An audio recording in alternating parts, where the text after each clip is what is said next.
wake that ass up. Early in the morning. The Breakfast Club. By a white rapper named Jack Harlow. It's not the name of the song. It's Loving on Me. Good guy, though. We're just going to name it Whips and Chains for the rest of Black History Month. It's called Whipping on Me. No, it's Loving on Me, man. That's what the record is Morning, called. everybody. We are the Breakfast Club. DJ, MV, Jess Hilarious, Charlamagne the God. Let's get in some front page news. Good morning, Tiz.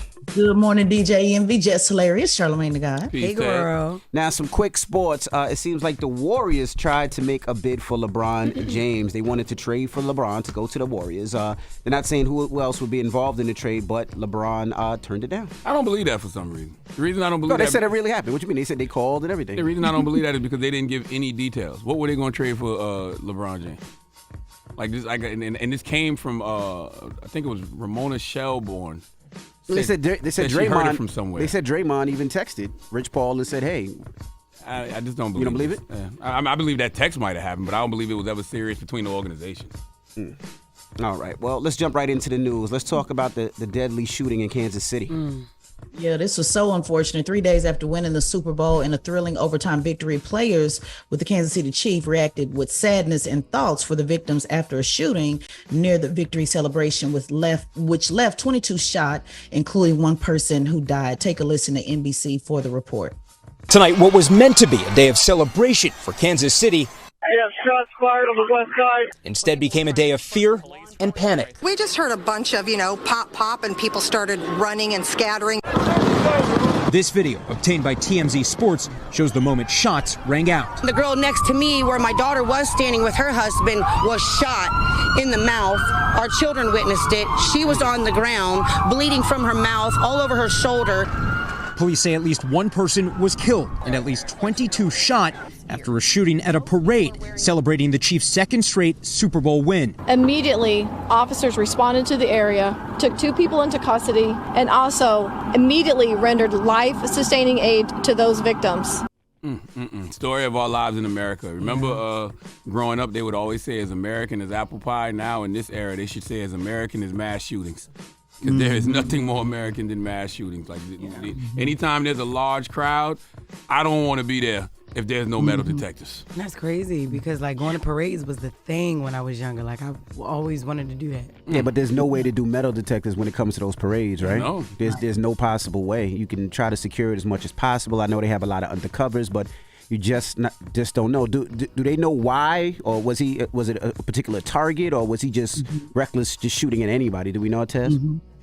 Yeah, good question, MB. And just to make your point about, having additional security there to make sure nothing happened, they actually had 800 police officers that were there. So they certainly had what they believed to have enough coverage somewhere on the building. They even had people on rooftops nearby. They said there is no motive at this time that they can determine. But again, the story will continue to develop. I'm sure that'll change. They said that terrorism, they don't believe that it's terrorism, but again, they can't confirm the motive. 3 people are in custody at this time. So once they continue to, get to do more investigation with those 3 people, I'm sure we'll find out more. And the unfortunate thing, make sure people didn't just miss that, children were also, hurt in this as a result of the chaos. And it's saying 21 others were shot, including children. So no official update on, any of those children are, if they're in any critical condition, things like that. There's been a couple of different reports that have come out, so I don't want to mislead people as we continue to develop this, but certainly children were involved. Now, Kansas City has long struggled with gun violence. In 2020, they were among 9 cities targeted by the U.S. Department of Justice in an effort to crack down on violent crime. In 2003, the city matched a record with 182 homicides, most of which involved guns. Does the why even matter at this point when it comes to mass shootings? And the reason I ask that is because it feels like sometimes we ask the why to make us feel better so we can know what it is, to see if we can attempt to avoid it. But there's always so many variables, right? Like you got no proper gun legislation in this country. You got mental illness. You might have somebody, on drugs or drunk. You might just have people who are prejudiced. Who knows? And just somebody trying to prove a point. Somebody trying to prove a point. Or, somebody just trying to make a statement. Yeah, like they think they're making history by going out in the infamous way. Like there's always so many whys. You know, the reason I asked why is, like, yesterday I was in bed sick, but the reason I asked why is because I heard about the shooting, but, you know, and this is just me, when you hear about shootings like that, you would always feel like, I hope somebody wouldn't just want to reckless just shoot at anybody. You would hope, not say hope, but I would rather be a beef, and me and you are beefing, and we shooting at each other, and it wasn't I'm just spraying and hitting random kids. That's why you asked That's why. why I said you want to know the why, because you want to know if there's something you could potentially avoid. You want to know what it is. Correct. So maybe I can attempt to avoid that, but I just, there's always so many whys in these situations. Now, we did see a video, Tez, of it looks like the pedestrians catching somebody. Was that an actual person or that was involved with it, or was that, because we did see that? Yeah, they believe so. They said they did see a video. They believe that those people were involved in the 3 who were apprehended, but still unsure. She did speak on that at the press conference. It was a longer clip, and she did confirm that, that some folks got involved, which is good that people kind of get involved and try to, do something to prevent it, but still not confirming, if it's exactly connected to the people who are in custody or not. But they did acknowledge that was an actual video. All right. Well, that is front page news. Now, what are we talking next hour? Yeah, next hour, Democrat New York Representative Jamal Bowman, who we've had on the show before, he is mixing hip hop and politics. And also New York City schools, we know that there was a snow day the other day. They went online, but it did not go as expected. So I'll tell you a little bit about that when we come back at the top of the hour. All right, we'll get into that next. Everybody else, get it off your chest. 800-585-1051 if you need to vent. Phone lines are wide open again. 800-585-1051. Call us up right now. It's The Breakfast Club. Good morning. Wake that ass up. Early in the morning. The Breakfast Club. Morning, everybody. It's DJ NV, Jess Hilarious, Charlamagne the Guy. We are The Breakfast Club, and let's get in some front page news. What up, Tiz? Good morning, DJ NV, Charlamagne the Guy, Jess Hilarious. Hey, babe. Now let's talk about this new hip hop task force. Yeah, well, I'm always a fan of when hip hop and politics is merged together. So the task force is created and led by Congressman Jamal Bowman. He said he'll be using hip hop messaging as a way of building more of an equitable society to help spearhead initiatives to address economic equality, affordable housing, and racial justice. I reached out to Congressman Bowman yesterday to ask him about this new task force, and this is what he had to say to the Breakfast Club family. What's up, Breakfast Club family? This is Congressman Jamal Bowman. Yesterday, for the first time in history, we launched a hip-hop task force in the U.S. House of Representatives and Congress. We did this for one reason, to build political power within the hip-hop community and culture so that we could transform federal, state, and local legislation.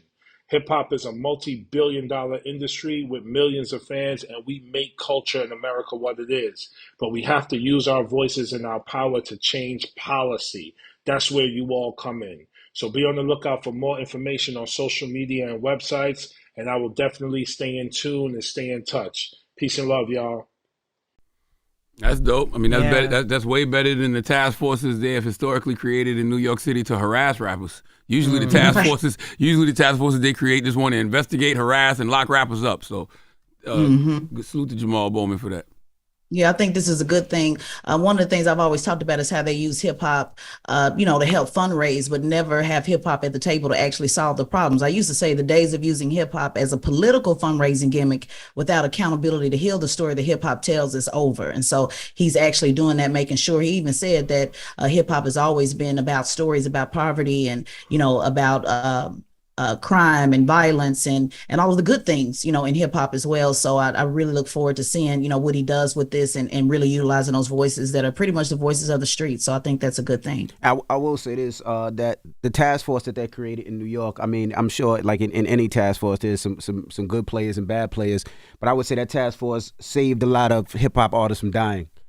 Their job was to comb social media, to see who the beefs were, what the beefs were, and to be around to make sure that those individuals didn't get shot and killed, and to make sure when not just artists, hip hop artists, entourage, DJs, bartenders, and all of them, when they were leaving those venues and clubs, that they didn't get robbed. So some of that task force actually did do good and saved a lot of people out there. Me, including myself, because they saved me on a couple of occasions when I used to DJ heavy in the city. So they still around. Yeah, they definitely still around. I don't want to say their name because I don't want to put them on blast, but yeah, they still around. They definitely still around. Yeah, they definitely told me I couldn't have somebody at my mental health expo last year. I didn't know. You know what I mean? Person was scheduled to be there, and they was like, no, if this person is here, you got to have metal detectors, and you got to have at least 4 of us here. And this, and I'm like, whoa, I ain't know all that. Well, they wanted to protect the people that you had coming to your yes, your And situation. they call it an actual task force? Yeah. It's a task force. Or the hip hop police, but they have an actual name. But we call it the hip hop police, but they have a task force name, and that's what they do. Like Charlamagne said, they make sure when they see certain artists that are gang related, and especially that they're going through beef, they try to make sure that they don't have any killings on their turf, and they try to make sure that people are safe. Which is like good. Well, hopefully some good policy will come out of this. I love seeing when hip hop's at the table. So thank you, Representative, for reaching out and responding to my call and actually giving a message directly to the Breakfast Club listeners, which is hip hop. So another thing I want to tell you guys about. So, New York had a snow day this week. They went offline, but it did not go well. Instead of just telling the kids to stay home, they did try to. I don't know if you guys, if your kids, I know you mentioned that school was closed. Yep. So I want to hear about your experience. But New York City officials got wind of the major winter storm headed their way. So they went backwards like they used to do with coronavirus and say, let's just go online. But people were not prepared. Now, Mayor Eric Adams said it was important to give children enrolled in the nation's largest school system an opportunity to work online, but the plan, like I mentioned, did not go well. Many students, teachers, and administrators were unable to log into their accounts, a problem that city officials blamed on the technology contractor. Here's what one parent had to say. This morning, everyone was supposed to get up and get on to either check in with their teachers or get their assignments, and the system wasn't working.